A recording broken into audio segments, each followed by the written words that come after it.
Today, there will be the name of this panel is Creating Token Value. Are monetary gains hindering blockchain innovation? It's a difficult balancing act between the need to focus on growth, the need to focus on process, and the need to focus on innovation in blockchain, especially among projects that need to keep an eye on increasing the value of their tokens for the benefits of their holders. Basically, the balance between making long-term decisions versus short-term decisions. Is this hindering progress among blockchain startups? Please welcome your moderator, EDDY TRAVIA, and panelists Sunny Liu, Dr. Pavel KRAVCHENKO, Matthew ROSZAK, and Greg Wasserman.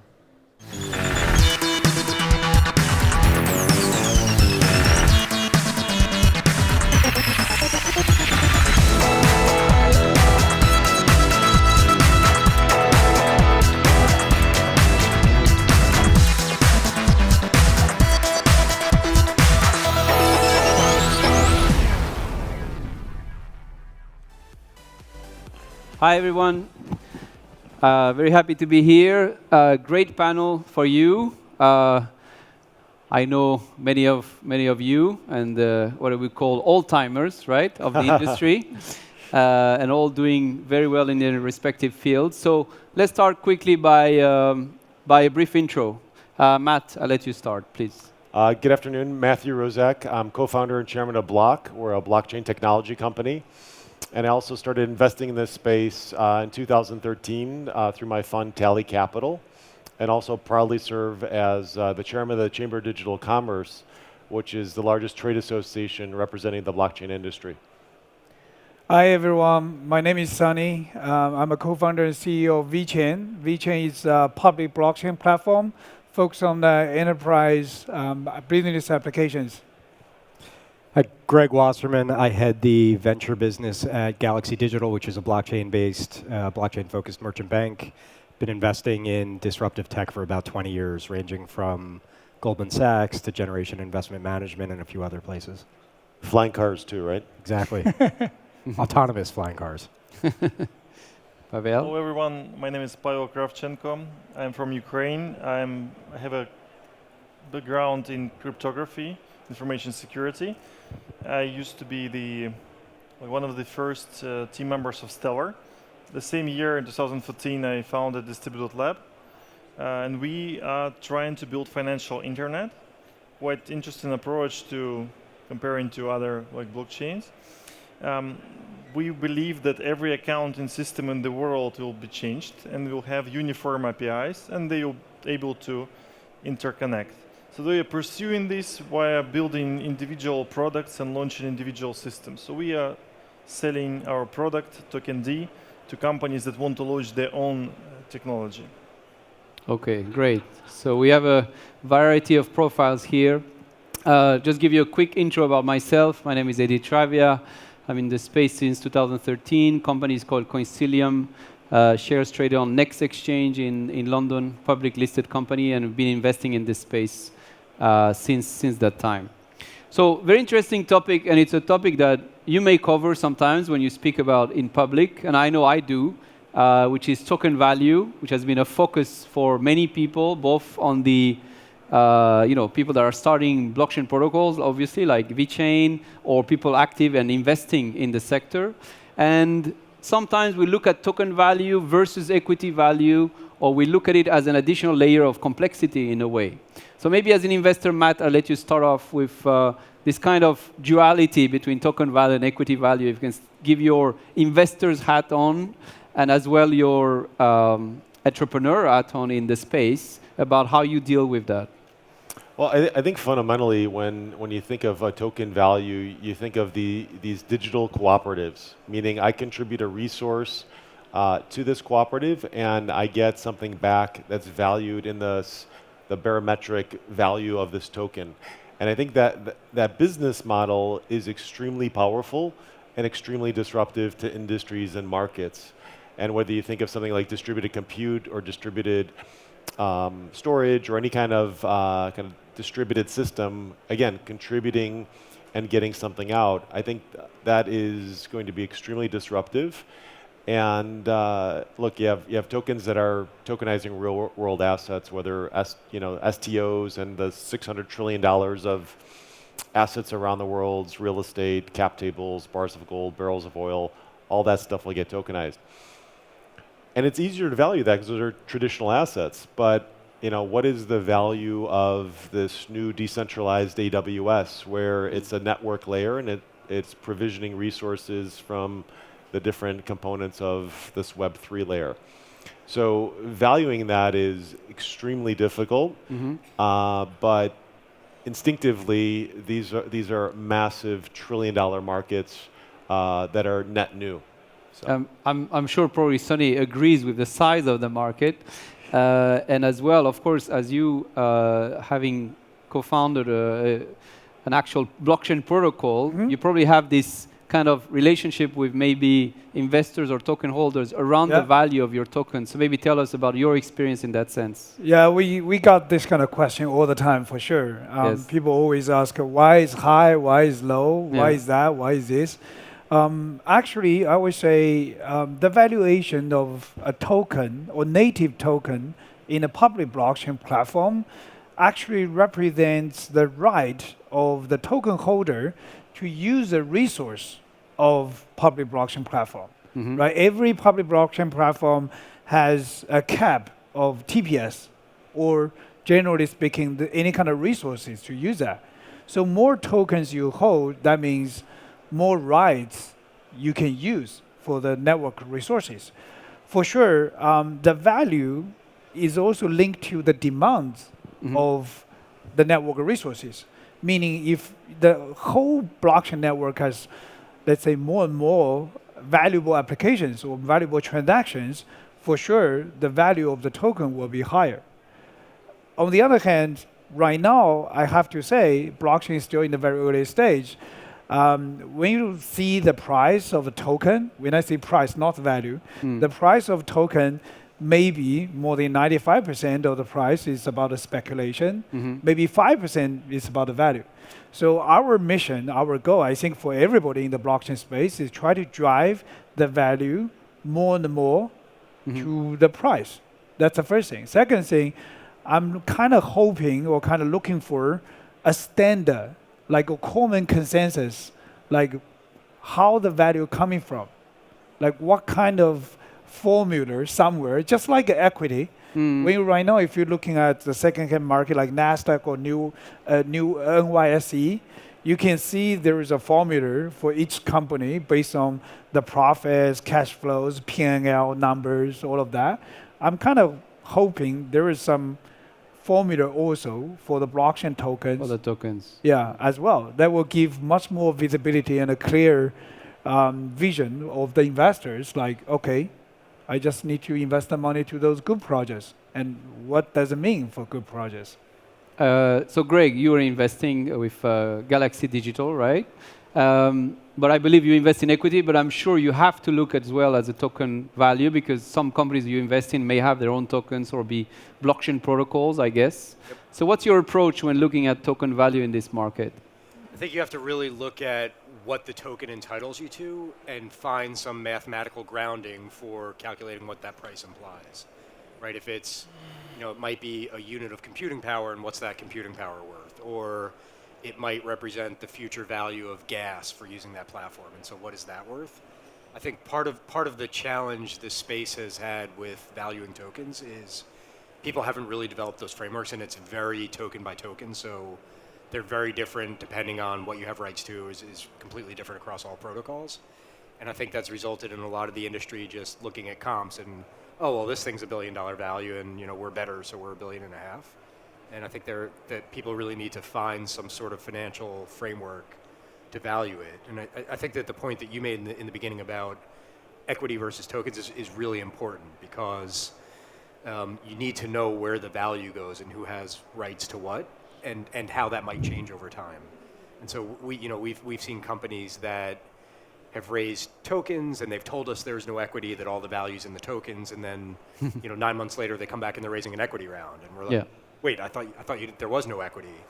And they're like, well, there wasn't, but we changed. Now that investors and they now have this token they raised out there that's unclear. And especially if you start thinking about, going forward a couple of years where I think there's going to be acquisitions and other things in the space, and a buyer has to value the company, and they say, okay, I think this company's worth, or this protocol or platform's worth X, but they've sold some tokens, and it's not really clear, what economic value there is. I think there's not really a framework for how people value that. So I think there's a lot to discuss there. That's important. Pavel, I know you are very, you are knowledgeable in the space, especially the technical side. But of course, every day you must deal with people who have token projects where token price has a importance. So, what is your view in that in the token value, and how do you value it as well? I'll present like two sides of opinion, which didn't change since 2016. First will be like quite straightforward and blunt, and second like more like reason and cause. So I believe that you have to abandon all token projects where a centralized business or somebody issued a token and said it will be like alive. I think it's a very bad idea in the end.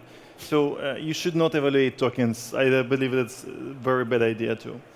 And 2018 proved that I was right to some extent. Why is this? Because going to this means you can create a token for a coffee machine. And it will be the same as Binance. You can do coffee discounts for those who pay with token, and then push the price of the token up to whatever, to the sky. And I had this example in 2017-18 with like a kebab token. And I explained how you can do an ICO for a kebab shop and then be well off. And IEO concept is even worse, I believe, for replacing ICO, because then it's like a supermarket where the owner of the supermarket says, guys, let's in, but you have to accept the shops. You have to accept only my currency. So every customer who comes to the supermarket have to buy the token in the beginning and spend it. And then shops are encouraged to hold these tokens because they are appreciating. And that's exactly what happened in 2017 when certain big funds, they only invested in startups if they promised not to sell Ether right away or other currencies. And then everybody was holding, or hodling, and then it crashed. And obviously it crashed because it couldn't sustain, there was no real value delivery. So what should be done instead, I believe, that indeed we have a decentralized economy that has like different mechanics. It's still the same economy. It's not tokenomics because token is the technical term. It's not the economical term. And what you can do is you can split like a nucleus, the token, in three components. The first is currency. The currency should be stable. It's like every government is struggling, not every, but most, is trying to keep their currency stable. So users who really, for payments, they are like, they do what they want to do. They're not investing or speculating. They want to pay and they want to know that the dollar today means dollar tomorrow. So the currency component. The second component is commodity component. That's what you mentioned as the participation of resources of the network, like putting your transaction into the block. Obviously, it becomes more and more expensive if the network is more popular. So the commodity perspective is the service or the product that customers buy. And it's a different thing. When I believe that I will need these services tomorrow, I will buy them today. It's like futures. And the third component is obviously the revenue shares or whatever participation. It's the closest approximation is revenue participation node, which is used not very often, but in some countries there are some laws. And it basically, this instrument is a security. It's not letting you into the cap table. Instead, it gives you a certain percentage of the profit, of the revenue of the company. So like Visa exactly does this. Like the cooperative model kind of you were talking about. Yeah. They charge us 2% from every sale. The Visa doesn't participate in your cap table. So when you split your token economy in these three components, it becomes so simple. And we use normal economy law applies to this, and you can evaluate, and that's it. that's why I believe that no token project with utility is a utility token for centralized or semi-centralized business can be evaluated at all. It's always a mix of three things. It's like being honest and lying at the same time. I think you never know. I think I thought you were actually going to go and have the third one was going to be a governance or a voting token. Maybe governance. It's fourth component. Or maybe four. Yeah. So there are many components, but the problem is when people put everything together, then it became a problem. And we had similar crises before. When first stocks were invented in 17th century with this East Indian company and whatever. And then we had bigger pumps and dumps. When then the options and futures, binary options, every time the new financial instrument was kind of brought to the market, we had a pump and dump and problems. And then regulated, but I believe you should separate it to things. Okay, interesting, Pavel. Thank you. I think one of the reasons why there have been problems with token models as well is probably the kind of ad hoc, like let's sell a token, and what happened is at certain time there was demand for the token, maybe more demand than you expect, and then ad hoc you think, okay, what am I going to offer the users and the token holders? And as we see today, even projects we didn't start with staking are doing staking. I mean, we're looking at whatever works, the direction is going there. Now, one little comment. Let's burn the tokens. Burn the tokens. Right now, One little comment is that when we talk about stable, you're as stable as the asset you're pegged to, right? So for me, stable coins is as stable as whatever. I mean, I don't consider any fiat currency really stable in the sense that they have volatility in itself as well. So a little parenthesis there. But I think one part of the topic my interpretation of the topic around token value is not only about how do you assess whatever project you're investing or you're building, is also, is there a problem because tokens actually could distract the projects from what they're building? I mean, we have seen a lot of teams spending a lot of time coming to convince people, which is almost like roadshow type, and then maybe worrying too much about market making and things like that. So it's kind of the token becoming too much of a focus in a project. Well, what do you think, Matt, in that sense? Again, if the business model is token related, then it should be all about the token. Yes. And look historically what's happened. And I wouldn't throw everything out with the bathwater in terms of the token economy, but realistically, in 2017, 18, you had two guys, a dog, and a white paper raising a lot of capital for like a company, like a private company with a ticker symbol. It just these people aren't ready to be public, aren't ready for that whole public. The internet years were back. Yeah.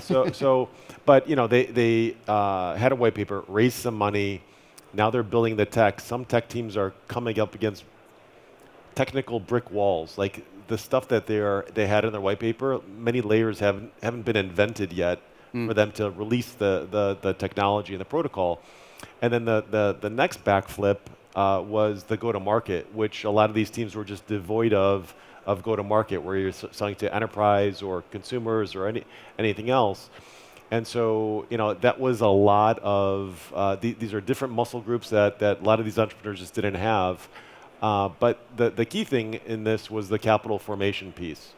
And sometimes, whether it's early telephony, early railroads, early internet, and crypto, you need a lot of capital, and a lot of it's going to get wasted. Early internet days, same thing, same dynamics applied. There was a rush of capital.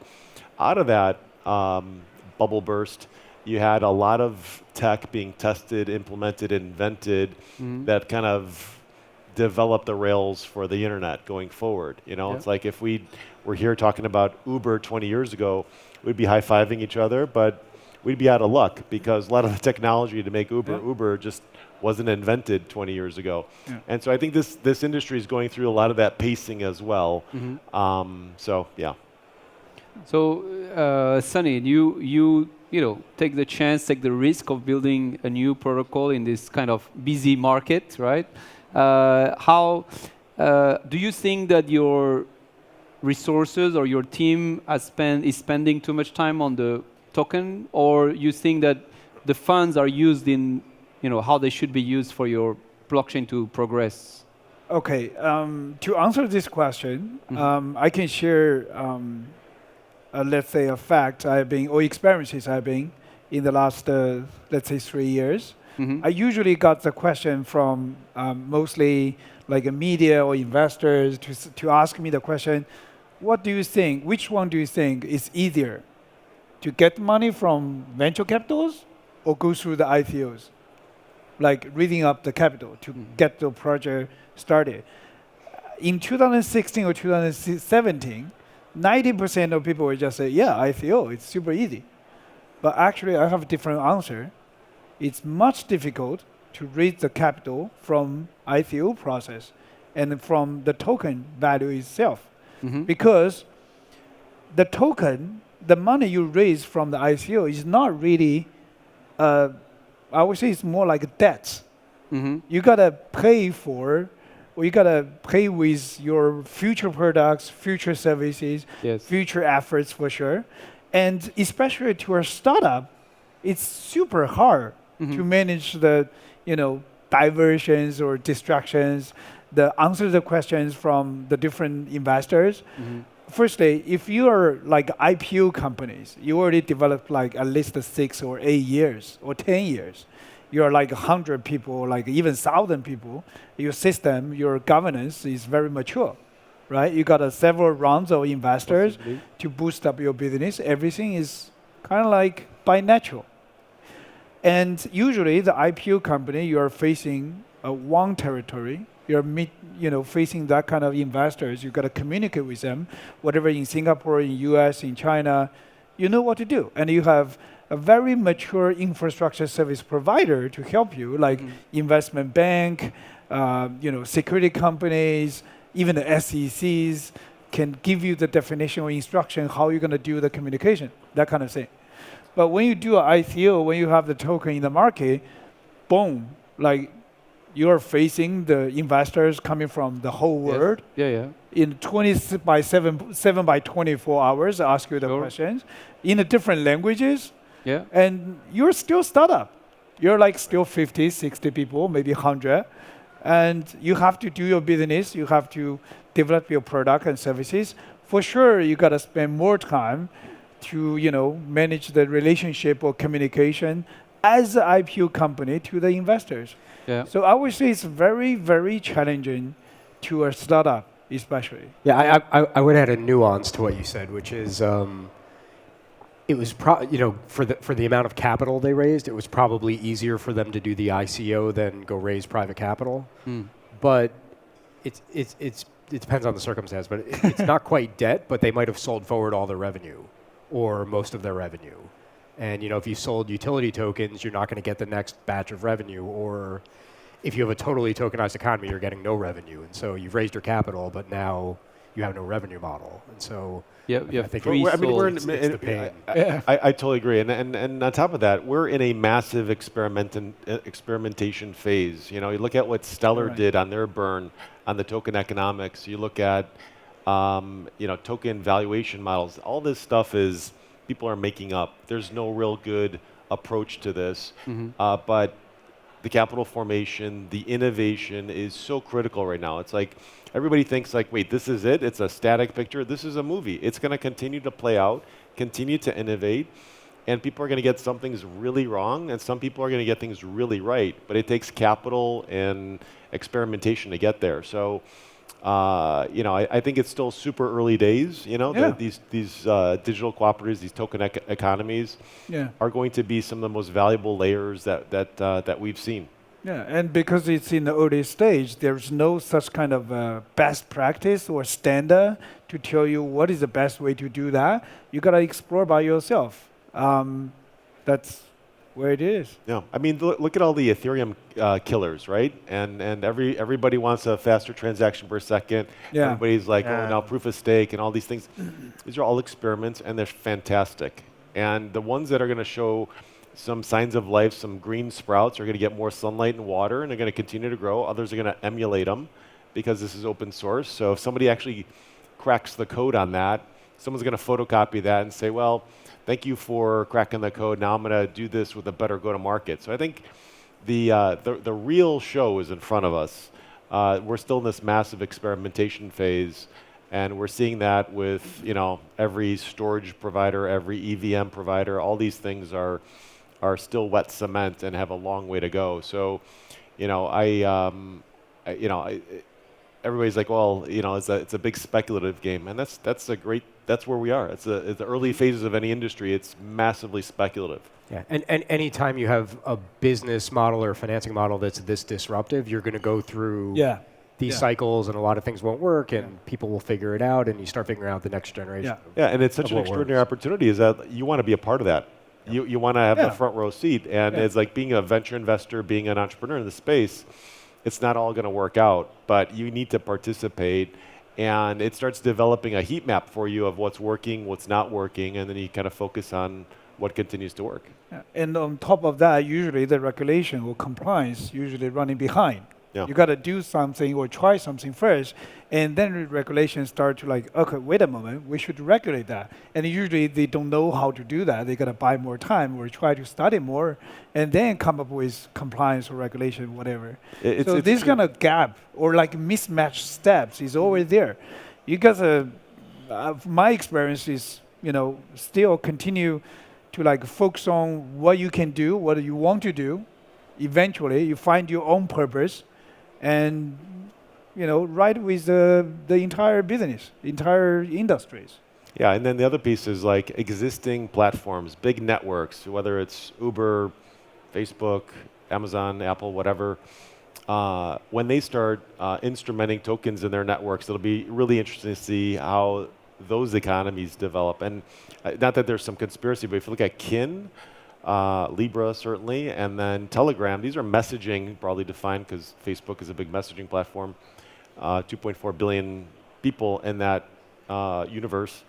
They were all kind of shut down from enforcement. It's kind of interesting. It's like the messaging in crypto, which is like peanut butter and jelly in many ways strategically in this space, no one's really been able to exercise that, which is kind of interesting. Yeah. Indeed, I believe the token destructs the project. I've seen so many of them, and they were totally obsessed with the price and the investors. And 95% of investors, they're not investors, they're just speculators. And it's true. Every person who has the chance of X100 return becomes like obsessed. You need the pill against that. The pill is investing in the past in stocks. I had this pill, I know what it is. And that's why I didn't invest like in crypto too much at all. But there are a couple of interesting things, as Matt mentioned, that indeed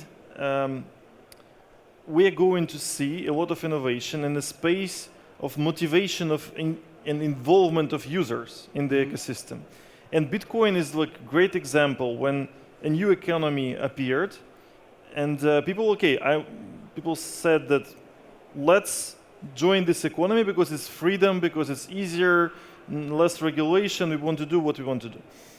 And then the next layer is how we earn from these ecosystems and how we motivate users and et cetera, et cetera. And I think until we get the basic layer right, or to separate the governance, the currency, which doesn't need to be dollar, it could be like Bitcoin is a currency by itself. Many people like just price everything in Bitcoin, not in dollars.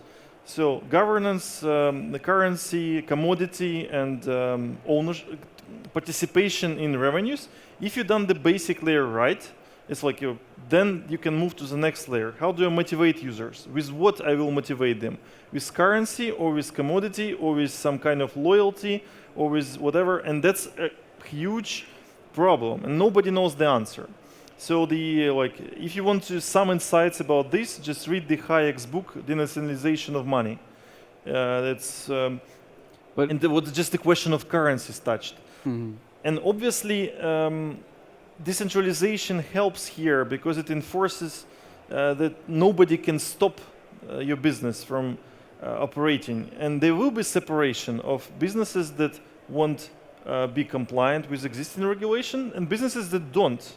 They want to operate globally, remain anonymous, like Monero founders and Bitcoin, and just let it like work themselves. So there is one argument that comes up sometimes in this kind of debate. First argument is, or statement basically, is that Bitcoin never raised funds, right? Which, as you said, there was a natural motivation for people to come in, participate. Now, what is interesting is that at some point, I think the fact that crypto prices were going up, I mean, especially, let's say, Bitcoin or maybe Ether, I think it has fueled this kind of interest for the sector. I mean, we know that our friends only contacted us when Bitcoin was 15K and plus, right? I mean, that's the whole industry knows about these phone calls and these emails. So I think it has fueled. So in a way, it has increased the interest. But at the same time, do you think it has also maybe made some people a bit too comfortable, and maybe the developers were a bit, or the entrepreneurs were a bit less aggressive at that point when we reach, you know, when you buy Bitcoin at $30 and it goes to 15,000, do you think we kept the level of interest in the sector and motivation, or was it a problem, or was it a bonus? For developers or for retail investors? No, for people actually behind projects, for developers, entrepreneurs. I would say it's quite hard. Yeah. I think one of Hard the in what sense? yeah, hard to resist this kind of the temptation.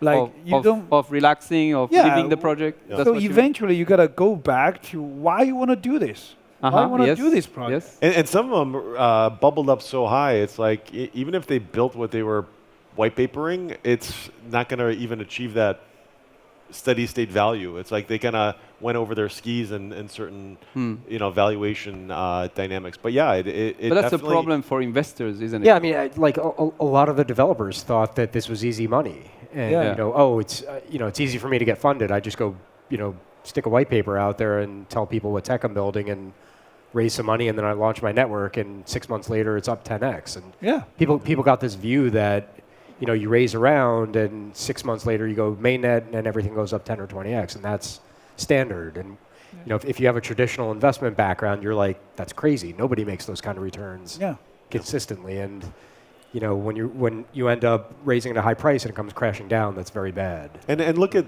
just the utility. I agree with everything Greg is saying, but look at the utility of blockchains right now, like throughput, transactions, a real bite of an industrial use case for any of these things.